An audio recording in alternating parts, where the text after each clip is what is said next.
अस्सलाम वालेकुम, मेरा नाम है शेफ़ सुलेमान और आप देख रहे हैं मिस्टर शेफ़ पाकिस्तान। आज आपको मैं मेक्सिकन डिश जो कि बहुत ही स्पाइसी और तीखी रेसिपी है, बहुत ही अमेज़िंग है और बहुत ही पसंद की जाने वाली है, सिखाऊँगा। हम अपने इंग्रीडिएंट्स की तरफ चलते हैं। इसके अंदर हमारे पास chicken tikka, cream, sriracha sauce, chicken breast piece, हमारे पास पराठा रैप्स, मायोनीज़, चिकन, हमारे पास tomato ketchup, cucumber, onion and tomato. हमारे पास ये इसके इंग्रेडिएंट्स हैं। सबसे पहले हम अपनी सृराचा सॉस बनाते हैं। सृराचा सॉस बनाने के लिए हमने मेयोनीज़ ले ली और इसके अंदर हमने जो सृराचा सॉस थी वो ऐड कर दी, ठीक है। इसके दोनों चीज़ें सेम क्वांटिटी के अंदर ऐड करनी है। उसके बाद इसके अंदर थोड़ा-सा हमने विनेगर डालना है और ये हमारी सृराचा सॉस रेडी होगी। इसको आपने अच्छी तरीके से मिक्स कर लेना है। उसके बाद हम अपनी व्हाइट सॉस बनाते हैं। जो व्हाइट सॉस रेसिपी की बड़ी इंपॉर्टेंट सॉस है और इसको इसके अंदर सिर्फ 2 से 3 चीज़ें जाएँगी। इसके अंदर हमने सबसे पहले 1 पैक जो क्रीम है हमने वो डाल दी। उसके बाद हमने इसके अंदर विनेगर इसके अंदर डालना है और विनेगर डालना कितना है, आपने विनेगर तब तक डालना है जब तक इसका जो टेस्ट है वो खट्टा ना हो जाए, ठीक है। अच्छे तरीके से इसका टेस्ट जो खट्टा होना चाहिए। विनेगर की जगह आप इसके अंदर लेमन भी डाल सकते हैं। उसके बाद हमारे पास ये जो पराठा रैप्स थे इसको हमने कोई भी राउंड शेप लाइक गोल जौन सा चीज़ लेके उसको रख के शार्प नाइफ की मदद से आपने इसको अच्छे तरीके से कटिंग कर लेनी है। इसके अंदर ध्यान रहे कि जो आपकी कटिंग है वो बिल्कुल राउंड शेप होनी चाहिए, गोल होनी चाहिए। गोल क्यों होनी चाहिए? क्योंकि जो हमारे पास टैकोस हैं, टैकोस की जो शेप है वो राउंड होती है, तो इस वजह से हम इसको अच्छे तरीके से राउंड ही काटेंगे ताकि जो हमारी फाइनल प्लेटिंग और जो डिशिंग है वो हमारी सेम जो डिश है वो उस लिहाज से ही हो। तो आपने इसको अच्छे तरीके से राउंड शेप में काट लेना है। राउंड शेप में काटने के बाद आपने इसको जो ओवन की जालीदार प्लेट है उसको इसके अंदर आपने इसको अच्छे तरीके से हैंग कर देना है, ठीक है। अब इसको हैंग कर देना है, ठीक है, और इसको आपने ओवन के अंदर बेक करना है। अब इसको ओवन के अंदर आपने मैक्सिमम तब तक बेक करना है जब तक इसका जो कलर इसका चेंज नहीं होने देना। जस्ट आपने तब तक इसको हमने तब तक बेक करना है जब तक इसका जो ये जो शेप है वो हार्ड हो जाए, ठीक है। जो हमारे पास रैप्स थे ये हार्ड हो जाए। देखें जी हमारे पास कलर हमने चेंज नहीं होने दिया इसका, तब तक हमने सिर्फ किया जब तक इसका जो ये थोड़े से हार्ड हो गए हैं, ठीक है, टैकोस की शेप में आ गए हैं, ठीक है।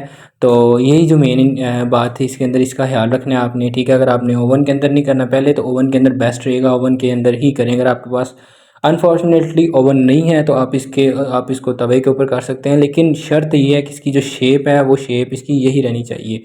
तो आपने इसकी जो शेप है उसको पे ख़ास तवज्जो देनी है, इसकी शेप आपने चेंज नहीं करनी। तो ये हमारे पास फाइनल टैकोस रेडी हो गया। अब हम अपनी चिकन की मैरिनेशन की बात करते हैं। तो चिकन के अंदर हमने सबसे पहले चिकन की मैरिनेशन में हमने 2 टेबल स्पून चिकन टिक्का के हमने डाल दिए। उसके बाद 1 जो टेबल स्पून है वो हमने ज़ीरा डाल दिया और इसके अंदर 1 टेबल स्पून हमने जो चिकन पाउडर है वो डाल देना, ठीक है। ये जो चीज़ें हैं इतनी क्वांटिटी के अंदर डालनी है। उसके बाद इसको अच्छे तरीके से जो सा पीस लेना है, ठीक है, मशीन के अंदर। उसके बाद चिकन देखें हमारे पास जो ब्रेस्ट पीस था इसको हमने कटिंग कर लिया, क्यूबिक शेप में कटिंग कर लिया।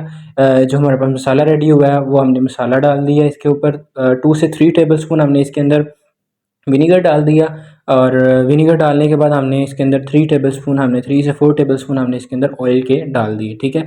अब इसको आपने अच्छे तरीके से जो उनसा मिक्स कर लेना है, ठीक है। मिक्स करने के बाद आपने इसको फ्राई पैन के अंदर भी इसको फ्राई कर सकते हैं, ठीक है जी। बिल्कुल जो सा लो फ्लेम पे आपने इसको अच्छे तरीके से फ्राई कर लेना है। हम इसको जो सा ओवन के अंदर करेंगे ताकि हमारा टाइम की थोड़ी सी बचत हो जाए। इस टाइम के अंदर हम अपनी दूसरी चीज़ रेडी कर लें। तो हमने इसको जो पिज़्ज़ा पैन है इसके अंदर हमने ऑयल की ग्रीसिंग करके इसको रख दिया, ठीक है। मैक्सिमम इसने ओवन के अंदर हमारे पास 5 टू 10 मिनट्स लिए हैं, ठीक है। और अच्छे तरीके से हमारा चिकन है जो रेडी हो गया, ठीक है जी। देखें चिकन हमारा किस तरीके से सॉफ्ट, जूसी और स्पाइसी रेडी हुआ है, ठीक है। चिकन रेडी हो गया। उसके बाद इस रेसिपी के अंदर जो मैक्सिकन डिश है उसके अंदर जिस तरीके से हम पाकिस्तान डिशेज़ के अंदर रायता इस्तेमाल करते हैं, दही का रायता मुख्तलिफ़ तरीक़ों के साथ हम डिशेज़ के साथ इस्तेमाल करते हैं, इसी तरीके से मैक्सिकन डिश के अंदर ये सालसा यूज़ करते हैं, ठीक है जी।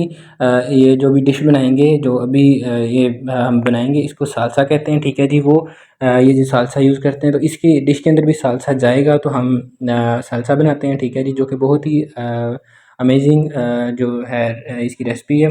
तो इसके अंदर हमने सबसे पहले कुकम्बर डाले हैं, उसके बाद हमने इसके अंदर टमाटो, अनियन, ठीक है जी। ये हमने सेम क्वांटिटी के अंदर डालने हैं, ठीक है जी। क्वांटिटी इसकी बिल्कुल सेम रहनी चाहिए। उसके बाद आपने जो हरी मिर्च है वो आपने मतलब टू टेस्ट डाल देनी है, ठीक है जी। उसके बाद हमने दड़ा मिर्च हाफ़ टेबल स्पून हमने डाल दी, ठीक है जी। टू टेस्ट हमने इसके अंदर नमक डाल दिया। 1 कप हमने इसके अंदर केचप है वो डालनी है, और क्वार्टर कप हमने इसके अंदर विनीगर ऐड कर दिया। और उसके बाद हमने हाफ़ कप इसके अंदर चिली सॉस ऐड करनी है, ठीक है जी। और उसके बाद हमने थोड़ा सा इसके ऊपर धनिया डाल देना, ठीक है, बारीक कटा हुआ। और उसके बाद हमने इसको अच्छे तरीके से मिक्स कर लेना, ठीक है। तो ये हमारा सालसा रेडी हो गया, ठीक है जी। ये मैक्सिकन डिश की एक इम्पोर्टेंट चीज़ होती है जो कि बहुत पसंद करते हैं, ठीक है। और इसको आप घर में ज़रूर ट्राई करें, आपको बहुत पसंद आएगा, ठीक है जी। आप मुख्तलिफ़ डिशेज़ के साथ इसको यूज़ कर सकते हैं, ठीक है, प्लेटिंग के अंदर या डिशेज़ के साथ, और ये बहुत ही अच्छी डिश है, ठीक है जी। हमारे पास इंग्रेडिएंट्स हमारे सारे रेडी हो गए हैं। अब हम फाइनल जो है मेकिंग की तरफ आते हैं। तो हमारे पास जो टाकोस की शेप है उसके अंदर हमने सबसे पहले जो सराचा सॉस बनाई थी उसको हमने सराचा सॉस लगाई। उसके बाद हमने जो सा आइसबर्ग की लेयर उसके ऊपर रखी। उसके बाद हमने इसके अंदर चिकन डालना है। अब इसके अंदर आपने ख्याल ये रखना है कि आपने इस टाकोस को ओवरलोड नहीं करना, ठीक है।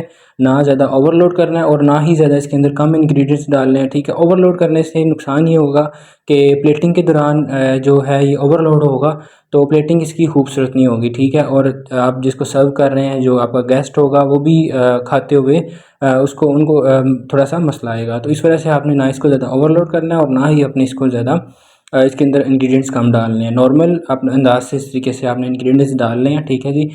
दोबारा देख लें। सबसे पहले हमने सराचा सॉस डाली, उसके बाद हमने इसके अंदर आइसबर्ग डाले, उसके ऊपर हमने जो चिकन हमारा रेडी हुआ था वो हमने चिकन डाल दिया, ठीक है जी। इसको हमने नॉर्मल जो है क्वांटिटी के अंदर डालना है। उसके बाद ये देखें जो सालसा हमारा वो रेडी हुआ था, ये डाल के उसको अपने स्पून की मदद से हल्का-हल्का थोड़ा-सा नीचे कर देना है। उसके बाद आपने जो हमारी ये जो खट्टी मीठी सॉस रेडी हुई है, ये भी बहुत अच्छी सॉस है, ये ऊपर डाल देनी है।